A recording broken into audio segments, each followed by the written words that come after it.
What's the best loophole that you've ever found? I coach a high school team. We recently bought airfare with Spirit Airlines to take 9 students to a competition. 2 of the students cancelled about a month out from the trip, and we had to replace them with 2 different students. Spirit Airlines policy, no name changes. Can't even pay a fee to change the name.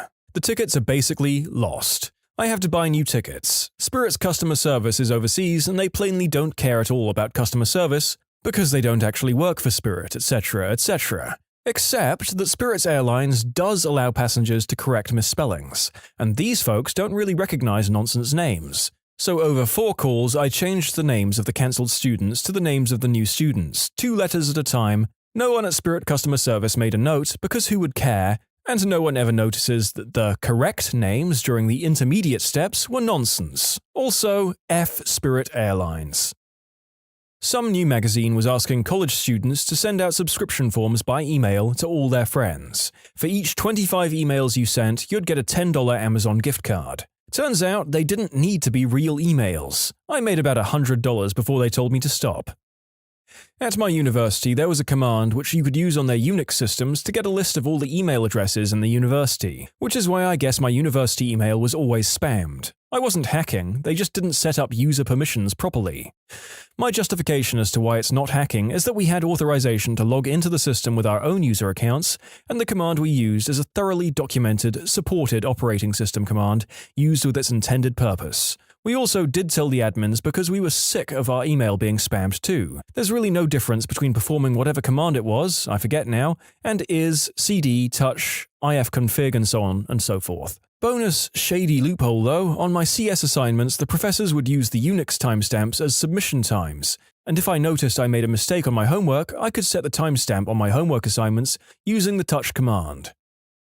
In 1st grade, our school had Catch a Kid cards. Every time you did something good, you'd get one. Whoever had the most at the end of the year won a prize. My teacher, to promote animal awareness or some crap, gave us 1 card for each newspaper story we brought in that had something to do with animals. So instead of being a good kid and doing good deeds, I just combed through the newspaper each day and hoarded cards through animal stories. Eventually she was like, "Alright, for frick's sake, you're only getting half a card for each story." And I was like, "Miss Fives, I do not give a frick," and continued bringing in the stories. I destroyed all the competition and won the grand prize of a $50 Toys R Us gift card, which, when converted from 6-year-old dollars into US dollars, is about $24,500. Yes, that sounds like something the young narrator would have done as well. I think $50 when I was a kid would have purchased enough cheap plastic knickknacks to fill an entire closet and make all of my friends jealous. Best Buy had double trade-in value on games several times. Craigslist people want cash instead of store credit, but used games for $20 get $25 in trade-in, which doubles to our $50 store credit. I ended up with about $1,200 in store credit, which cost me maybe $400. My old bank used to give me $2 reimbursement any time I used another bank's ATM to cover the fee. There was a local bank ATM that charged a $1.50 fee, so I would make 50 cents 3 times a month. I assume they had a max on this, or I'd just sit at the ATM all day. Assuming 30 seconds per transaction, you're making $60 an hour running the ATM. I could only do it 3 times per month. So what are you doing now that you have all that extra scratch? How many islands do you own? Years ago, I signed up for the Columbia House DVD of the month when I was 16. Most of you probably don't know about this, but it was a deal where you get a dozen DVDs for free and then had to buy one a month for $15. If you didn't order a movie that month, they would send you one that was their selection of the month. Anyway, when I got all the free movies, I wrote them a letter stating I wasn't 18 and they cancelled my subscription and let me keep the movies for free. Also, back then you could just sign up with a fake name. It was a simpler time. I would sign up for those CD clubs and get the initial shipment with the commitment to buy more and an auto-shipped selection of the month. You could return a form to refuse the selection, or they would send it to you automatically. Inside the auto-shipped package would be a couple of coupons for 2 more free CDs. I'd get the auto-shipped package, open it, take the coupons, and then glue the package closed and mark it Return to Sender. Ended up scoring a couple dozen more free CDs that way before they stopped auto-shipping me the monthly selection. Back when I was much younger, maybe around 8 or 9, my stepfather, notorious spicy food connoisseur, dared me to eat a chili pepper. After I refused, he told me that if I could eat the whole thing, he'd buy me an Xbox. He hadn't said anything about chewing, so I cut the pepper into 3 and swallowed them whole with some milk. Always to keep his word, he bought me an Xbox the following day. My stepdad doesn't play video games and has admitted he wouldn't think to do it, which is why he made that deal in the first place. I work at McDonald's. The first thing that comes to mind is the one time when a guy ordered a 50-cent cone in a cup and Oreo crumbs on the side. He mixed it together right there at the counter and made a cheap version of a McFlurry, which is $2.50. I'll throw in another story for good measure. A lady wanted a McChicken meal, McChicken sandwich, medium fries, medium drink, but wanted all the contents ordered separately. On the screen there's a meal button that groups everything together. Ordering everything separately made it like $1 cheaper. If you do your own brake job, you can buy brakes from AutoZone that include a warranty. This warranty just so happens to cover normal wear and tear. Every time you need new brakes, bring in the worn-out ones and you get a new set for free. Seriously amazing. When Verizon changed their unlimited plan, we got to keep ours due to being grandfathered in. Basically, as long as we kept our phones, we kept the plan. But once we upgraded, we would have to switch plans. My family has 4 phones, 3 smartphones and my little brother's dumb phone with no data. After we went to upgrade, we asked the Verizon rep if there was a way we could keep unlimited. After some experimenting with the system, we found a way. She moved my data package to my brother's phone since he didn't have any data, upgraded my phone, then moved the data package back. Same for my parents' phones. So we got to keep the unlimited and we still got our upgrade. Screw you Verizon, but major props to your employees. I also have Verizon. However, I think they blocked this loophole. However, you can get new old phones or used ones and swap out the SIM card. I've done this twice. I earn double points on my credit card through gas and grocery purchases. So when I plan to buy something, say at Lowe's or go out to eat, I go to the grocery store and buy a gift card. Double points for the gift card and at least double fuel points through the grocery store. There was a McDonald's near my college and in it was an ATM. If you used the ATM and got a receipt, it would come with a coupon for a buy one, get one free large sandwich. I'd swipe my card, hit cancel, and a receipt would print out showing the cancellation. I would then find someone in line buying a large sandwich and hand it over to them. Free sandwiches for about 8 months until it finally went away. I don't eat at McDonald's anymore. Watched a guy do this over the course of about 1.5 years when I worked for a credit card company. The guy was getting a divorce but wanted to hide some of the money from his soon-to-be ex-wife. So he overpaid his credit card by $80,000. He then called us to issue a check for the money, so on his statements it would reflect a zero balance. But he would never cash the check, so it would come back on our books. Every 6 months, the balance would return and he would call to have a new check issued so it looked like an accounting error. From what I understood, the lawyer only reviewed a couple of months' worth of credit card statements, and he timed the issuance of the check just right so no one was the wiser. He called and spoke to a guy on my team and told him the whole story, and then we issued the check for the last time and never heard from him again.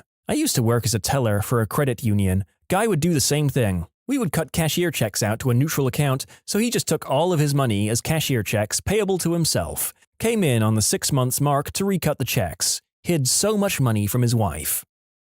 When I first got an iPhone, I brought an insurance package that I thought covered just about anything. After about a month of having my new iPhone, I got a really bad scratch on the screen. The scratch haunted me and would constantly imagine a nice fresh screen again, so I went to the insurance company and asked them to replace it. The insurance rep told me my coverage is limited to more severe damage like cracks and water damage, not scratches. So naturally, I went into the parking lot and tanked my phone against the pavement, completely obliterating the screen. I walked back into the same insurance rep, acted like I wasn't there 5 minutes ago, and explained that my phone was severely damaged and I wanted a replacement. In 4 days, I had a nice smooth iPhone free of charge, this time with a screen protector. Not my find, but my mother's. Back in the day, when a woman needed her husband's permission to get a loan or sign up for a credit card, my mother used to take advantage of the "sign up for our store credit today and get X gift for free." She would fill out the form completely, but since my father refused to sign the permission section because he thought it was stupid that she would need permission from her husband in the first place, the credit card company would throw out her application, so she would get the free gift either way. She must have done this a dozen or more times. Yes, game the patriarchy, madam. Game it for all it's worth. Oh, and the credit card companies as well, I suppose. Double win. Not my loophole, but whatever. The American government wanted, and still wants, people to use $1 coins instead of notes. So they started selling $1 coins for $1. People used their credit cards to buy $100,000 worth of coins and then immediately deposited them all into their bank, taking them out of circulation again, to pay off their credit card and then reap the rewards from the credit card usage, usually in the realms of frequent flyer miles. People were accumulating millions of dollars worth of airline travel for free. You're forgetting an important part of the loophole: free shipping. In order to encourage wider distribution of the coins, the US Mint offered free shipping on orders of coins. So basically, order coins from the US Mint with a rewards credit card, then have them shipped for free to you, then take them to the bank immediately upon receiving them. No cost to you, and you rack up the points. You can submit your own stories to be featured here on the channel. The story submission link is in the description below. And if you want to listen to some vibey music in the background, check out Easy Mode, also linked below, and subscribe. Oh, I have a good one. I'd saved up a crap load of coins and I needed to get them counted. I went to a bank that I knew had a coin counter, mine didn't, and asked the staff if I could use it if I belonged to another bank. She said sure, so I did. It was about $800+ when all was counted. I took my slip to the counter and she asked if I had an account with them. I explained I didn't, but the lady at the front said I could use it. She comes over, B-word, and says she didn't realize I didn't have an account here. What the frick? I would need to pay 20% of all my coins total. I was fuming for about 5 seconds, then I turned to the teller and said, "I'd like to open an account, please." She was teed off, but she sent me to the other section to open an account. I deposited the money into my account, waited until I got my card, withdrew it, and went in and closed the account. It was a lengthy workaround, but it worked. 20%? Oh my god, I would have done that too. What a load of crap. Always wanted to tell people about this or write into Nintendo Power, and I never had the chance. This goes back to the days of Game Boy. I learned one day while playing Final Fantasy Adventure that you could max out your levels through a simple trick. 1. When one of your characters would gain a new level, do not move from your existing position and immediately save the game. 2. Then press B, A, Start, Select, which would cause the Game Boy to reset. 3. Load up the game where you saved and you will immediately get attacked by the same monster that you leveled up from last time. Upon killing him, the same character who got leveled up previously will level up again. Rinse, repeat. It's old and no one cares, but I feel like I finally got to spread the word on this one, and I can die happy. Winn-Dixie had Skittles buy one get one free. At the register, when you scanned a pack of sour Skittles, a manufacturer's coupon for a free bag of Skittles would come out of the register. So as long as they were separate transactions, you could use the cup from the previous transaction on the current one, so on and so forth. I bought a whole case of both, paying 12 cents for tax for each transaction. Most hotels will charge you if you cancel a booking within 48 hours of your scheduled stay. You can reschedule your booking for free though and move it outside of the 48-hour block and then cancel for free. This year I have casually found a vending machine near my house that has a little bug. If I insert my money and repeatedly press the button for a Fanta, the machine gives me 2 Fanta instead of 1. Now I always go for that vending machine. It wasn't a loophole, but once at the airport I wanted some soda at the vending machine. I inserted the money and I didn't get 1 soda, I got 4. Like seriously, I was literally screaming to my friends, "I got 4 of these!" In the airport, I never won any lottery or whatever. Vending machines often don't want to give me the food I just bought. But that day, I was victorious. I'd beaten the machine. And now I have the image in my head of you chugging all of them next to an impatient TSA agent because he wouldn't let you bring them on the plane. My high school advanced algebra teacher had a system where you could retake an exam if you failed. Part of this was if you were to tutor someone who failed, and then subsequently passed because of your help, you'd get half of their improvement added to your score. So the smartest girl in the class and I took turns getting zeros on exams and then tutoring each other. When I was in elementary school, I took part in a paper airplane contest in which whoever's paper airplane flew the furthest won. We had unlimited pieces of paper at our disposal and about 10 minutes to craft our planes. I noticed some other kids had airplanes that flew quite a bit further than mine, but still not very far. So I basically crunched all of my failed planes into a dense paper ball and just chucked it. It went almost 4 times as far as my nearest competitor. We had the same project for a public administration class in college. The project was more about the other stuff that went along with it than the competition, but you got a big boost for winning it. There was no restriction on what materials could be used, just on the cost of the plane. We just wrapped paper around a baseball and had the college's starting pitcher, who was on our team, toss it. We got the credit, but so did second place, and my friend who took the class the following year said they had a lot more restrictions on their project. When our whole Algebra 2 class figured out how grading on a curve works and statistically used it to our advantage, average grade in our finals was a 52%, so the whole class passed without really even trying on it. Went to Walmart to buy a shotgun which required proof of residency, and my driver's license had a P.O. box, so they wouldn't accept it. I asked what documents could be used as a proof of residency. Turns out a fishing license counts. Does Walmart sell fishing licenses at the same sporting goods desk? Yes, they do. Document needed to get a fishing license? A driver's license.